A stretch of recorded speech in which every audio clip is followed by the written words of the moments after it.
Okay, September 15 at ang scripture po natin sa araw na ito ay galing po sa Mark chapter 8 verse 36. What good is it for someone to gain the whole world yet forfeit their soul? Maligayang araw, magandang gabi, magandang hapon man o kung anong oras mo man itong pinapanood. Naway na sa mabuti kayong kalagayan. Ako po si Elronjan M. Lumbang at ito ang aking daily devotion para sa araw na ito. At sabayin niyo po akong tunghayin at lakbayin ang ating tatalakayang paksa na ano ang pinakamatinding tanong ni Kristo. Agad po tayong dumako sa ating konsepto na soul.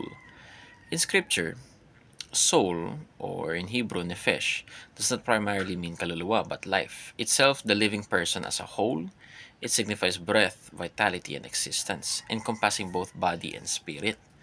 To lose one's soul is to lose life with God. Thus, the soul is not a ghostly part, but the person's very life, entrusted to God for eternity.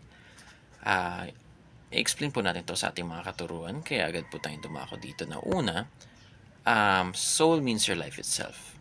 Madalas po kasing ang soul at espiritu ay nagiging interchangeable po sa wika ng English, pati na rin sa Filipino, na kung saan sinabi natin soul, espiritu, kaluluwa.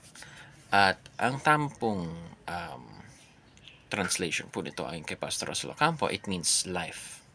So, it means your life itself. So, anong tinutukoy dito ng life itself? Body and spirit. Kumbaga, hindi lamang ito'y some type of will, kundi ito mismo yung buhay mo, existence, the entirety, breath, vitality. Kung ano ka ngayon, kung paano ka huminga, sleep, eat, your life itself. No? Sunod naman po dito ay soul means your life in God.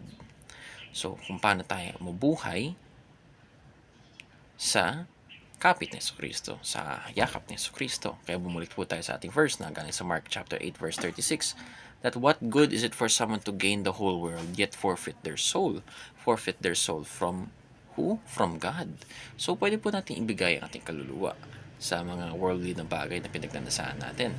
At common na po ito ngayon. No? Madalas natin makita ngayon at karaniwan na ito sa mga taong in authority, lalo na sa bansang ito, sa kasalukuyan, dahil naging issue rin po yung pagbubulsa ng mga certain mga funds na dapat na magagamit sa mga certain na proyekto. Nagkakaroon sila ng mga magarang kotse, magarang bahay, magandang mga bahay ulit, no? Mga kagamitan na hindi nila naman na-enjoy masyado.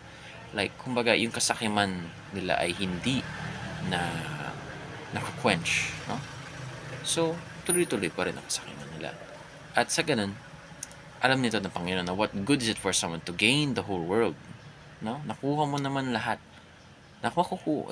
Kunin mo naman lahat. Ang mabibigay mo naman o ang mawawala naman sa iyo ang iyong kaluluwa. At sa ganun, may mas malalang hatol, may ikalalala pa yan, no? May isasaklap pa yan na giving your soul in God, no, is also your life in eternity. No, your life in God is your life in eternity. Kung ibibigay mo man ito sa mundo, kung ibibigay mo ito sa Panginoon, iyon ay yung desisyon kung saan kung ano yung magiging hatol sa iyo ng Panginoon pag dumating ka sa harapan niya sa second coming, sa judgment, the great judgment of all of us, na makikita niya o makikita mo rin ang pinakahatol niya sa iyo, pinakaparusa niya sa iyo pag nandun ka na sa harapan niya at lahat ng kasalanan mo ay nabunyag, pinakita at na liwanagan ng Panginoon na your life in eternity will either go to hell or heaven. Yun lang naman talaga eh.